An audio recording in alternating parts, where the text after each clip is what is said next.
एक बार की बात है, एक आदमी ट्रेन से लंबी यात्रा पर था। उसके पास एक कीमती हीरा था जिसे उसने अपनी पोटली में सुरक्षित रखा था। उसे अगले 2 दिन और रातें ट्रेन में बितानी थीं ताकि वह अपने गंतव्य तक पहुंच सके। लेकिन यात्रा के पहले ही दिन एक चोर की नजर उस हीरा की पोटली पर पड़ गई। चोर ने सोचा कि वह रात के अंधेरे में उस हीरा को चुरा लेगा। उसने एक बड़ा बैग लेकर आदमी के पास जाकर बैठने का मन बनाया। चोर ने मीठी बातें शुरू की ताकि आदमी को शक न हो। रात की तैयारी के लिए चोर ने जल्दी से सोने का नाटक किया, जबकि उसकी योजना थी कि वह रात के अंधेरे में उठेगा और हीरा चुरा लेगा।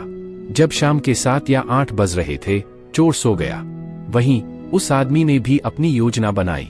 जैसे ही चोर सो गया, आदमी ने चुपके से अपनी पोटली को निकालकर चोर के बैग में डाल दिया और फिर आराम से सो गया।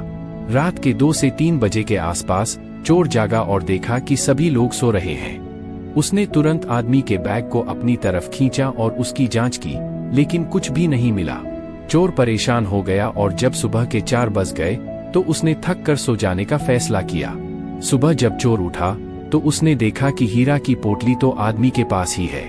उसे लगा कि उसने रात में कुछ गलती की है। शायद उसने बैग को ठीक से चेक नहीं किया। चोर ने फिर से योजना बनाई कि रात में उसे अच्छे से बैग चेक करना पड़ेगा।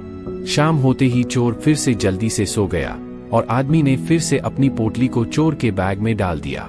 चोर ने रात में फिर से उठकर बैग को चेक किया, लेकिन हीरा फिर भी नहीं मिला। वह फिर से परेशान हो गया और सो गया। सुबह के 5 बजे जब आदमी उठता है तो वह चोर के बैग से हीरा की पोटली निकालता है और अपने बैग में वापस रख लेता है। स्टेशन पहुंचने के बाद चोर आदमी के पास जाकर कहता है, मैं अब कभी चोरी नहीं करूंगा। मुझे बस यह बताओ कि हीरा की पोटली कहाँ थी।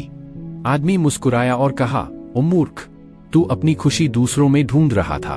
अगर तू अपने अंदर झांकता तो तुझे खुशी जरूर मिलती। अगर तू अपने गिरेबान में झांकता तो तुझे पता चलता कि तू चोर नहीं, मालिक था। वह हीरा की पोटली तेरे ही पास थी। इस कहानी से हमें एक महत्वपूर्ण सीख मिलती है। हम अक्सर अपनी खुशी और संतोष दूसरों की वजह से ढूंढते हैं। बहुत से लोग हमारी जिंदगी में आते जाते हैं, कुछ हमें खुशी देते हैं, कुछ हमें दुख। लेकिन अगर हम खुद के अंदर झांकें और अपनी असली ताकत और खुशी को पहचानें, तो हमें किसी चीज की कमी महसूस नहीं होगी।